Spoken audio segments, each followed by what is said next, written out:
Hey guys, how are you? So we are on day one, but I'm actually filming this on Sunday because I wanted to really talk about, kind of some of I guess you could say, challenges. I mean, hence the word 21 day challenge that we have going on, but the challenges that you may accrue during this. And this actually happened to me today. And it was crazy when I actually reflected on it later today how I haven't really ran into something like this in a really long time. So, as most of you know, I'm in a test group for Shaun T, and the biggest piece of the puzzle is really the nutrition end of it, which I was super excited about because my nutrition's always been relatively well, but there was definitely times that there was like quite a few slip ups, and I just didn't feel like my body was completely getting fueled. And so that in itself was probably my biggest excitement about it because I knew I was going to be really honing in on my nutrition. So not to kind of divulge into what I'm doing as much because there is kind of a clause on what it is, but they do give us our food. So we do get a packet or a bag of food every day, which is awesome, super convenient. A cooler of it for every meal. So it's been a week and I feel amazing. I mean, I really feel so good, like completely energized, just truly like feeling like my body is actually getting all the nutrients that it really needs. But with that said, I was out with my sister-in-law and I brought we get like a snack one, snack two. I brought my snack and it was soup. And I wanted it to heat it up. And they actually recommend, like, why don't you take your food to restaurants if you go, don't feel like you're an outcast, and ask them to heat it up. And so, I kind of went into it just thinking like that was just gonna how it's gonna go down. And it didn't. It was kind of a thing where the waitress had kind of this, reasons why she couldn't heat it up. And so I simply just asked, can you please ask the manager? I'd rather not eat it cold, and I really would rather hang out with my sister-in-law right now. And the drinking didn't bother me as much. I kind of have refrained from drinking time to time, but it kind of just added to it. And it just kind of it brought me back to some conversations that I can just continuously have with some of you, is that this is your journey. Don't let anyone tell you that you should be eating something. Don't let anybody tell you that this is not the norm. And again, I can only feel, I have the control of how others make me feel. And today, I will be honest, the way she reacted and the way it kind of went down, I felt kind of like an outcast. And again, I have control of that.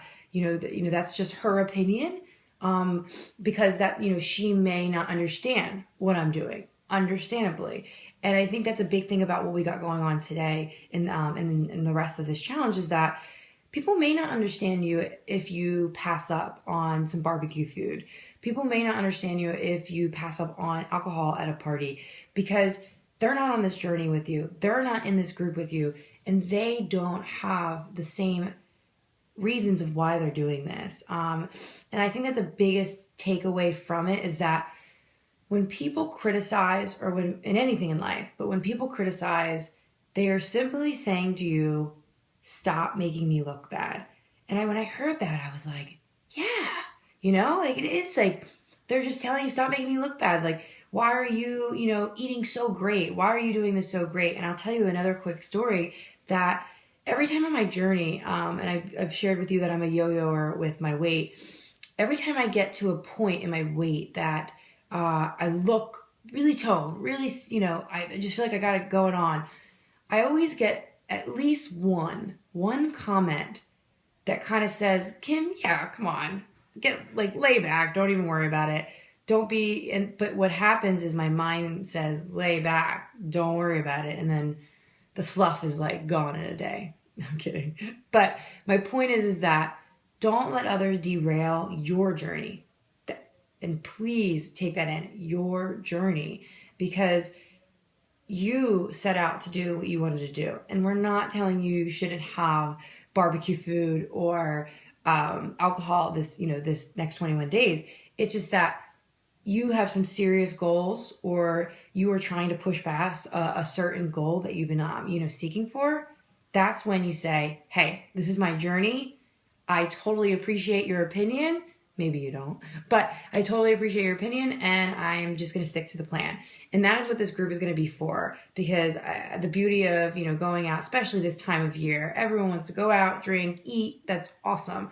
But we got 21 days. Let's take these 21 days, and then, we can celebrate at the end a little bit. But super excited for you guys to be in here. And I want you to comment on this thread one thing or maybe one situation that you've either experienced, kind of similar to mine, or something that you have coming up that you're kind of like nervous that you may kind of go all out. For example, weddings do that for me. I love weddings. I love attending weddings because I used to be a wedding planner and I never attended them because I was always at a wedding. And I have a wedding coming up at the end of May, and I won't be able to eat the food, which is like super, like totally out of what I usually do. I'm like the girl at the cocktail hour that's like, please give me everything. And so that's going to be a challenge for me. And so I'm looking forward to see that challenge. It's not that I can't eat, it's just that I have to eat the stuff on the plan. So I think that's going to be really cool to see, what we kind of can push through. So comment below either a challenge that you've been through or something you got coming up. Talk to you soon, guys.